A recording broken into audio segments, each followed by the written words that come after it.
Have you ever heard of a movie so big it became the highest-grossing film in its country's entire history?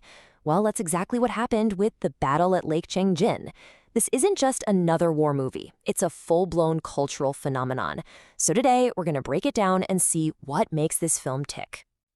And when I say big, I mean big. We're talking about a box office of over $900 million. That's just a staggering number.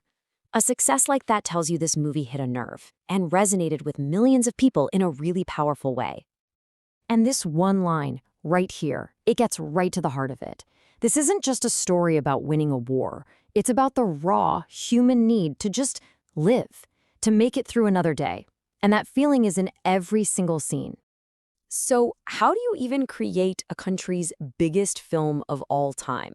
Well, it all starts with getting the right people on board and having a story that's just undeniably powerful. I mean, look at this lineup. You've got a powerhouse team of directors, all of them masters of action and high drama. Then you bring in two of China's biggest movie stars.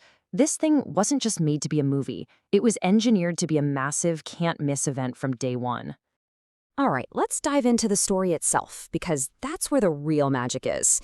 At its core, this giant, epic war film is really about just two brothers who get thrown into the absolute chaos of war.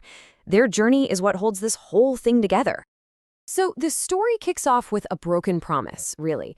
Commander Wu Qianli finally gets to go home after one war, just wanting some peace. But nope, he's immediately called back to fight in another.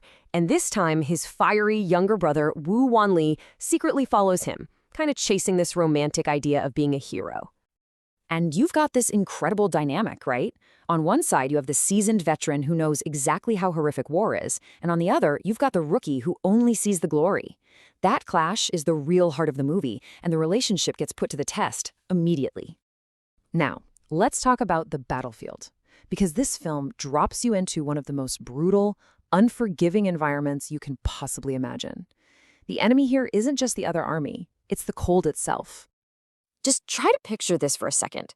It's the winter of 1950. The location is the Chosin Reservoir, and it is minus 40 degrees Celsius. The cold isn't just scenery here. It's an active, silent killer that's hunting everyone. And this is where it gets absolutely wild. You see the massive difference between the two sides.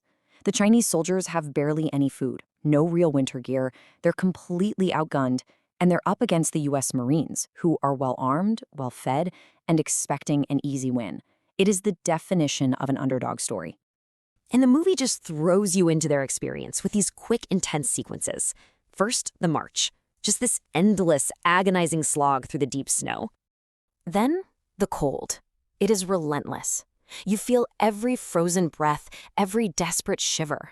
It's a constant battle just to stay warm enough to live. And finally, their tactics. They have to move like ghosts in the blizzard, using this horrible weather as their cover, becoming almost invisible to the enemy. So you're watching all this unfold, and you can't help but ask yourself, how on earth could they even survive, let alone fight a war? The odds just seem completely impossible. And the film's answer to that question isn't about guns or strategy. It's about something deeper. It's about the sheer will to endure the absolute unimaginable. And that sacrifice is the soul of this story. No matter how huge the explosions get, the film always brings it back to Wu Qianli and Wu Wanli. It's this intimate story about innocence being shattered as the younger brother is forced to grow up almost overnight. They stop fighting for a cause and start fighting just for each other.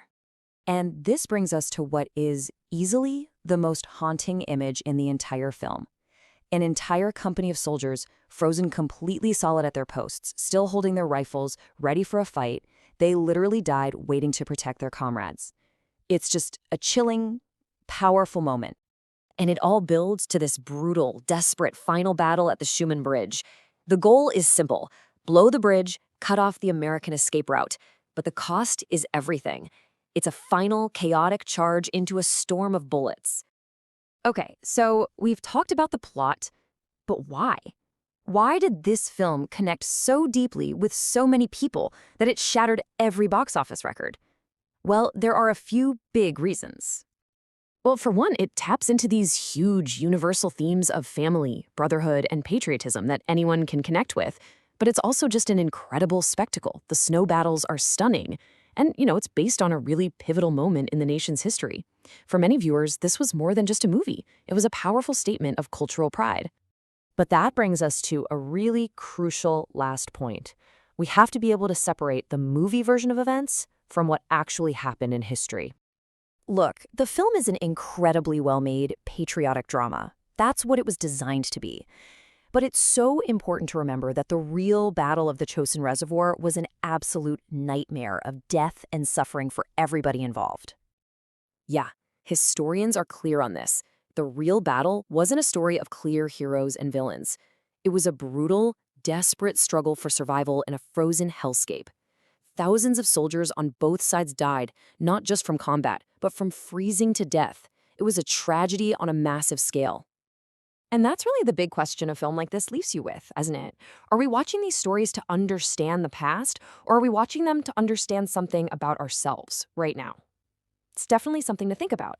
Thanks for joining this explainer. And hey, if you enjoyed it, be sure to like, share, and subscribe for more.